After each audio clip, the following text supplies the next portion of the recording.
Bonjour, bienvenue dans cette partie où nous allons parler de la dérivée. Oh là, si j'arrive déjà pas à le dire, je vais avoir du mal à l'expliquer. Dérivabilité et nombre dérivé. Pour cela, il y a une notion qu'il faut qu'on voit d'abord, c'est la notion de limite. Soit une fonction définie sur R privé de 0, je te rappelle que R privé de 0, ça s'écrit aussi R étoile, par f de x égale x plus 1 au carré moins 1, le tout sur x. Alors, comme effectivement 0 est valeur interdite, puisque ici on observe qu'au dénominateur on a x, et qu'un dénominateur ne doit pas être nul, donc la valeur 0 n'a pas d'image par la fonction f. Mais en fait on va s'intéresser aux valeurs de notre fonction f de x quand x devient de plus en plus proche de la valeur 0. Qu'est-ce que ça veut dire de plus en plus proche? Ça veut dire 0,1, 0,01, 0,001, 0,000000001, ou aussi moins 0,01, moins 0,0001, etc., etc. Je te propose de prendre ta calculatrice, voilà, celle ou ta Casio que tu as,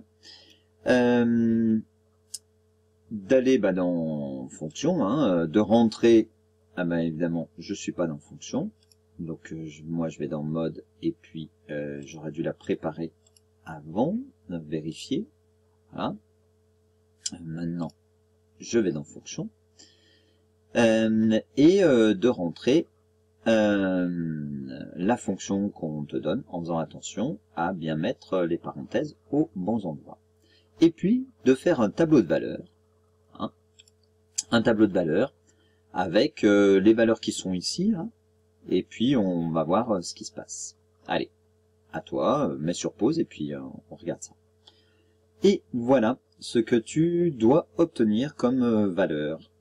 Alors, si tu n'obtiens pas du tout ça, retourne dans ta fonction et fais attention de bien mettre des parenthèses autour du numérateur. Sinon, priorité de la division, il n'y a que le 1 qui va être divisé par grand X, et pas le x plus 1 au carré. D'accord? Donc ton erreur peut venir sûrement de là. Voilà donc notre tableau de valeurs ainsi constitué. Eh bien, qu'est-ce qu'on remarque? Eh bien, oui, que plus je m'approche de 0, plus les valeurs s'approchent de la valeur, eh bien oui, 2. On constate que plus les valeurs de x sont proches de 0, plus les valeurs, hop là, les valeurs de f de x sont proches de 2. Alors, si tu as encore un petit doute, essaye avec moins 0,0001 et puis 0,0001. Prends encore des valeurs encore plus proches de 0. Alors, il y a un moment donné, ta calculatrice, elle va te mettre 2 parce que sa précision ne lui permettra plus de faire la différence, de te donner la différence.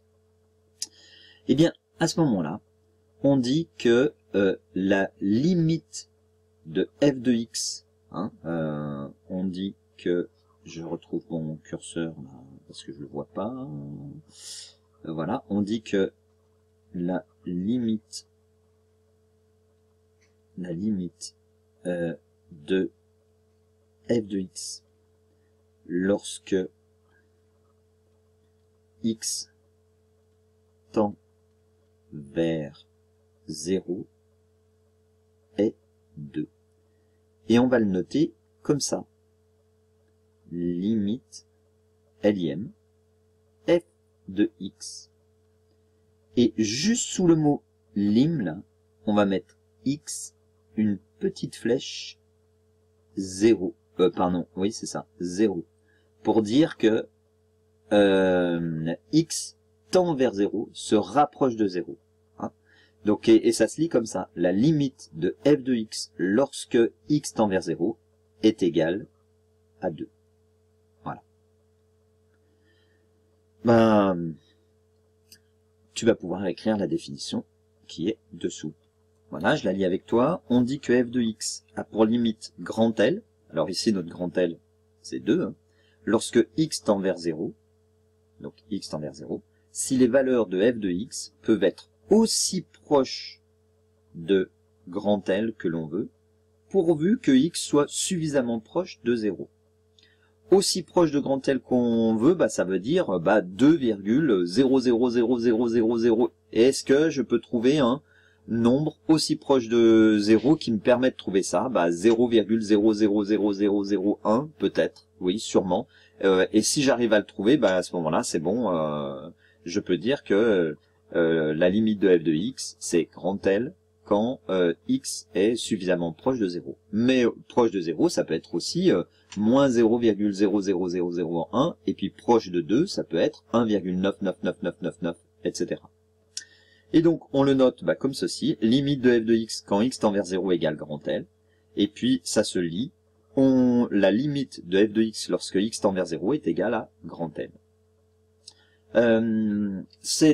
Pour l'instant, c'est la seule chose dont on a besoin en termes de limite. On ne verra pas davantage que la limite d'une fonction quand x tend vers 0. On dit aussi au voisinage de 0. Pour le nombre dérivé, on va s'intéresser que lorsque x tend vers 0. Mais après, effectivement, il y a d'autres limites en d'autres points. Ça peut être en l'infini, en moins l'infini, en 3, en 1, etc. Mais c'est pas l'objet ici. On va maintenant pouvoir passer à la notion de fonction dérivable. Voilà, c'est tout ici pour la limite.